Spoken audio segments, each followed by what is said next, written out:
19 septembre 2016 au combattant lutter pour la lutte les combattants décidé d'organiser marche pour commémorer bango combattant batika bango et ça déjà 3 ans depuis qu'il a bonjour maman. On a une photo ya combattant du peuple. Moi namboka Martin Fayulu. Oui, une photo et puis bon moni pe na la titeni wana eza élément ya résistance pacifique parce que président Amiso élu Martin Fayulu azo mérité yango preuve yango tozola qui ça a été le 16 septembre 2016 azo ki projectile na mutu ba beta qui est lacrymogène yango était na bande comme sous ba kufaki neti ba Fortina Ngimbi otoko cité bande comme sous ba kufaki na siège ya UDPS oto kamwe lelo bato UDPS ba commémorer mokolo était plus de 6 bateaux bakufaki na siège wana mais c'est normal parce que ba commémorer on nini parce que bango ba sali mariage ba sali partenariat lelo Kabila comme partenaire privilégié na bango d'aujourd'hui donc yango moyen te ba sepela parce que moto abomaki yene moto oyo comme partenaire yango ça se comprend mais biso to rendre hommage na bandeko bonso o bakufaki na etando mobima République démocratique du Congo moni pe à part ici de moni MLP pas sali kaka lolenge moko na bino oui eza makila ba peuple congolais o etangaki pour la démocratie pour la liberté d'expression o lelo toza ko vivre yango na mboka ya Congo malgré toujours l'injustice et le régime dictatorial ils ont continué toujours. La vérité des urnes est têtue, la vérité des urnes nous allons vaincre, c'est ça la vérité. Donc c'est pour dire que Bisso Toko Silisa journée à l'élo, Toko Lexango Boete, Lokola Ezala qui marche, Yango Peto Initié qui est loko ete, to marcher après masse, après Wanato qui ne rendre grâce et pas en Zambé, le Lenge a battu Bandeko Oyo Baza vivant l'élo, Lokola Martin Fayulu, P, rendre grâce pas en Zambé pour la Bandeko Batika Kibiso, Makila ya Rossi Mukenzi, Makila ya Thérèse Kapangala, l'élo Mili Monion Soyaba Héros et Lamouki. Pour réveiller conscience, il y a peuple congolais qui était Mokoloana le 16 septembre 2016. Mili Moyabato et Kendaki. Donc, Tozaliwana toujours n'a continué Bitumba parce que Kabila Oyo a maltraité Bisso pendant tous ces 18 ans Oyo à Zalaki Nakata Bokondinaye Yakilokuta. Tosirali comme on a liberté, yango tolobi Bisso toko continuer Bitumba jusqu'à ce que Kabila ekokende. Merci beaucoup toujours Kobara na marche de Outaki na bango le legi moko nzela moko depuis na siège ya SID a toujours que inde tina kata paroisse Saint Joseph esika oyo ba combattant SID na mwana mboka Martin Fayulu ba organiser messe pour la commémoration ya ba combattant au bakenda depuis le 19 septembre 2019. De 2016, voulais dire, on va depuis le 19 septembre 2016, les lots moni bazali ko rendre bango hommage. D'autant que là, tous avons moni asimandenge, le lengue ni bazali tellement ebele, tous ali karana bilili yango yo. D'autant que bango depuis SID kani à lobby, tous ali les ko barana ko marché à bango bonjour ndeko. Moni bitota mona bino ato moni les lots, tous rendre hommage na ba combattant batika rabino mbula ya le 19 septembre 2016. Ah oui, toza le loko quand ça bande comme ça bakufaki le 19 mais to regretter pour na ba parti mususu ba yete parce que to bunda kana bango bande kono bakufaka na misu na bango mais bango lokola bakomi na ngambu mususu baboy ko ya yango biso ba combattant ya SID o kambami na Martin Fayulu azalaki président Eli nde tozo tambola ti na église catholique ya Saint Raphaël ya Victoire. Mais la muka zali munene po ya nini kaka bino mora bo sali bo marché kaka SID to moni MLPT to moni INC to moni MLCT to moni MLPT moni kaka bino monde bo tambola. Mais tozali to benga kimbela na batu nyonso la muka SID bande konabiso ya IDPS baya pona ko kanisa ba bande konabiso o bakufaki le 19 mais batika likoya te yango biso moko SID ya Martin Fayulu Madidi o azalaki chiffre 4 o alongaki azalaki candidat comme pe azalaki président Eli alongaki yango tozo marché o tozali bana ya SID. Merci beaucoup toujours na marche ya bino na marche na biso to bouta ki nango depuis siège ya SID to ko batina kata paroisse po na ngai to rutani na sima le temps caméraman équipe technique ala ba image to ke inde ti na paroisse esika nini messe kaka nde esalami kaka nde azobatiki technique asala mosala na ye.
Par qui vous savez, qui avait peur d'organiser les élections, a fauché les vies des gens, de vos frères et sœurs.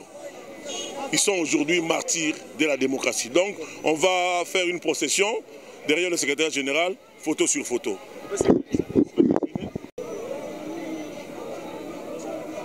Avec SID, c'est encore possible.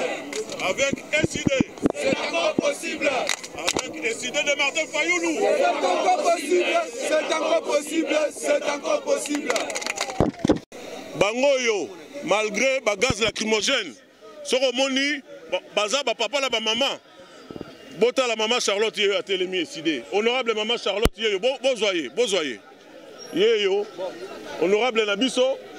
Aza mama oyo atelemi ba mama nyonso ya Congo lelo yo bakozala sima na ye pona musala na biso oyo secrétaire général na biso honorable na biso boyebi Ados Nombasi camarade na biso Adrien na secrétaire général na président coordonnateur na biso Ligue des jeunes donc biso nyonso awa toza awa toye ko honorer mémoire sur instruction ya président na biso Martin Fayoulou Madidi tozala na culture ya honorer ba woyi o ba kufi pona ekolo. Moi Nabatu, comme on a Fortuna Ngimbi, Aza membre ya dynamique de l'opposition à Kala, Siko Toza dynamique pour la vérité des urnes. Aza na parti PSN, Eza parti, Nandekonabiso Ridi Mandio, Eza parti Ami à SID. Hier Ayaki, Babetaki massage à bout portant, na ba police au batina maki na régime Oyo, il y a Kabila, régime en gros continuer. Les lois salibiso passi. Normalement, IDPS pour le 19 septembre, IDPS va couper la permanence na bango. Ils ont été brûlés vifs et ça, IDPS ils ont relié na bango lelo. Donc, Babosani bango lelo pour continuer à pouvoir pour le pouvoir. Et ça passe. Yango biso na sima Martin Fayoulou tolobi, ya za papa na biso nyonso tozu charge ya ko honorer pena bandeko na biso ya IDPS. Merci. Pour ça là. On a parti pour ça la moins sport. Ouais.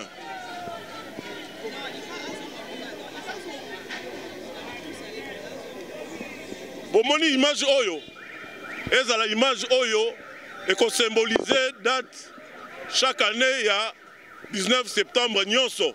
so bokanisi 19 septembre botala image oyo bomoni mwana mobali oyo elombe oyo akoyi mpe kofanda epai na ye na ndako akolala nzala te mwasi na ye na bana bakolala nzala te amenaka vi bien koleka nga mais malgré ça alobi ngai nakokita na terrain akoyi mpe kokanga nde maboko ti mokolo akufa bana nde bakolala nzala te mais botala benemi ya peuple batalaki jour wana na marche batali baseri wana tozalaki na opposition mpo biso toganya balobi na bopoza nyonso moto il faut tosala symbolique toboma ye tobeta ye masasi soko akufa mpo ebangisa bato nyonso ezalaki technique na bango mpo na koseme crainte terreur tokoma kaka résigné président élu Martin Fayulu botala moto ndenge evimbi azwaki masasi ya caoutchouc mais nzambe oyo asambelaka mpo aza mokristo alobi te akokufa te parce que apesi ye mission moko oyo biso décidé tolobaka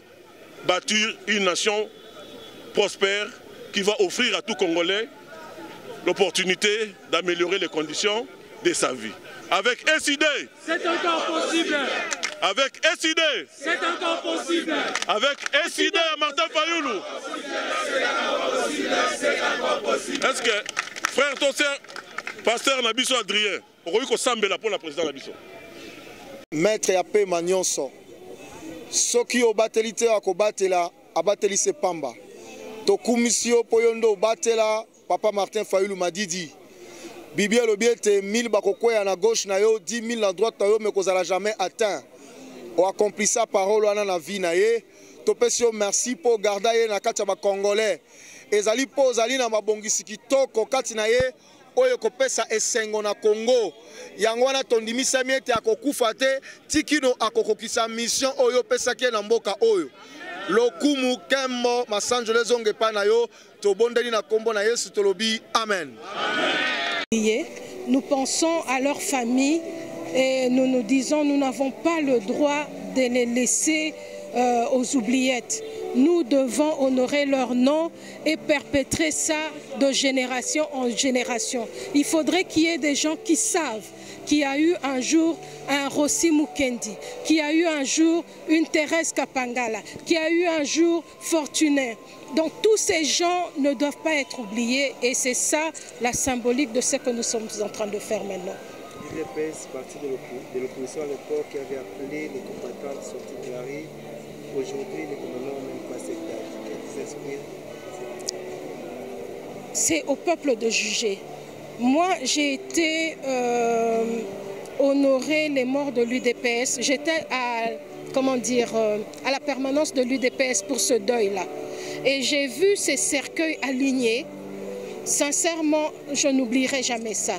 Alors quand j'ai vu, on a visité les bureaux, qu'on a vu qu'on a incendié les bureaux avec des gens à l'intérieur qui ont dû crier, qui ont dû souffrir dans leur chair, je ne peux pas comprendre ça. Sincèrement, je ne peux pas comprendre ça. Moi, à leur place, j'aurais fait ne fût-ce qu'un minimum. Je ne peux pas comprendre ce silence de l'UDPS. Que le peuple juge. Merci beaucoup.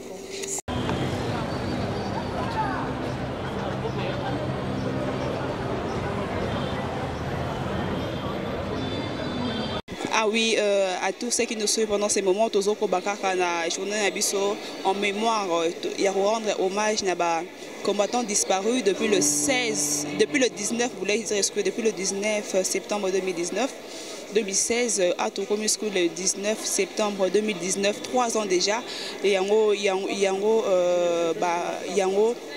SID et le groupe d'Amboka Martin Fayulu organisé messe à Wanakata paroisse Saint-Joseph et ce qui a rendre hommage à bandero nyonso ba militaire nyonso au batika biso toza à Wanakata paroisse Saint-Joseph nazo soit moi balobeli ya SID ba mekapo ko beta mal solo kaka toza à Wanakata marche toza Nakata paroisse Saint-Joseph moko na bino molobeli na bino akati ya SID toza na awa bonjour de 4e malenga. Bonjour maman. Comme on a fait marche, on rendre hommage à combattants au Batika depuis le 19 septembre 2016. Oui, donc Tolobi que Makila Amande Konabiso et que so Panampambate. Le loto ko kanisa bango parce que combat au bango bakufeli résultat nango zomina noté. l'autre que démocratie et koti nakatambo kanabiso respect à constitution et ça ça manambo kanabiso parce que ce qui total makambo il est qui le 30 décembre 2018 to komona que namboka démocratie ezalité bango bakufla ki démocratie mais to moni que le peuple congolais azali sous peuple souveraineté parce que bato ya za kopona nde bango bako kamba ekoloté voilà pourquoi tokanisi bango lelo pona koloba ete toko continuer combat na bango biso ba oto za na bomoy tikino mboka oyo démocratie solo ekokota toko bonde la nzambe asunga biso pe toko bonde la nzambe poto tondoye parce que le 19 septembre 2016 papa mokonzo ekolo Martin Fayulu le président élu alingaki ko bungisa bomoy na ye po azalaki pene na bato bawaki mokolo wana. Il était à l'avant-plan, il y a marche wana, azwa ki lisasi na moto, menangolu ya nzambe lelo azana bomoy. Ezali occasion pour te rendre grâce na nzambe lokola tiki na bomoy. To senga penza me makasi apesa biso makasi koleka poto ko babitumba oyo tiki no na elonga nango. Mais to moni mingi awo kaka bayi mboka ya SID. Ezali organisation ya SID. Ezali la Mukate, ezali dynamique pour la vérité des urnes, ezali initiative, il y a parti politique nabiso, engagement pour la citoyenneté et le développement, SID, oe kamami na mokonzo mboka Martin Fayulu Madidi, pe secrétaire général nabiso de Voski Toko Mulenda. Donc ezali organisation, il y a parti SID. Merci mon mboka Adrien Malenga. Merci chef de l'ordre. Tozoko Bara a Nakata paroisse Saint-Joseph, mon mboka, bonjour. Bonjour Maman Gracelia. Tout le monde est soutien à ta paroisse Saint-Joseph en mémoire et rendre hommage à les militants le 19 septembre 2016. Oui, il y a solo moni ndenge toye pona ko yebisa bango que Congo est bosani binote peuple congolais a bosani bangote et yango yo bitumba oyo tokokenango victoire au Congo ekozwa peuple congolais ekozwa ekozala esengo na bango na banzi ke bisika bazali na kimia te komona bitumba oyo bango basalaki oyo memaki bango na kufa melelo bitumba wana ezali confisqué na volonté ya bato mibale moto ya lobaki ke azali ya solo incarnation ya papa na biso fait Etienne Tshisekedi le reto komona ke akosala susu politiki ya papa Etienne Tshisekedi te akomi kosala politiki ya moto oyo bafinga kilobi ya moto oyo ba kritika kilobi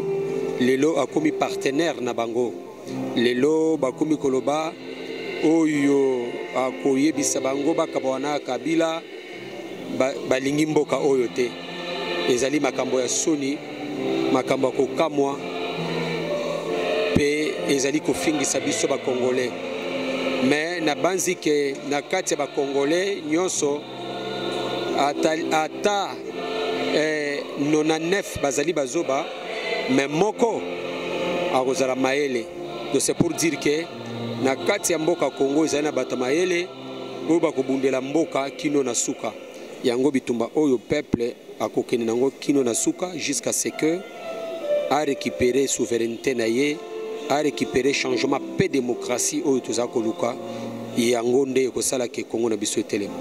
Merci mwana mboka Michel Mangala. Merci mingi Maman Gracelia. Tozoko Bara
comme dans le ciel.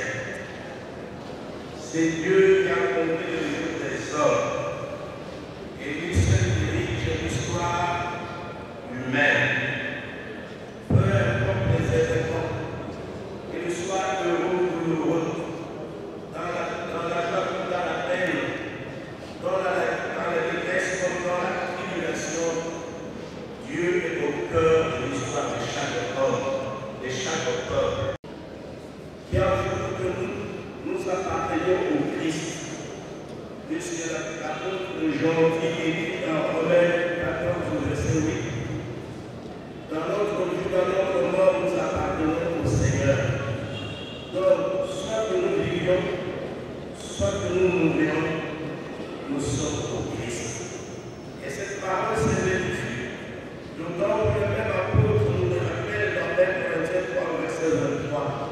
Tout vous appartient, mais vous êtes à Christ, et Christ est à Dieu. Mais le Dieu de la vie est aussi le Dieu de la paix. Parce qu'il faudrait que les hommes mènent une vie fraternelle et pacifique. Que les relations interpersonnelles soient empreintes d'harmonie, de concorde et de compréhension. Et son Fils est venu, comme il nous a donné son Fils comme le prince de la paix. Et lui-même nous souhaite la même paix.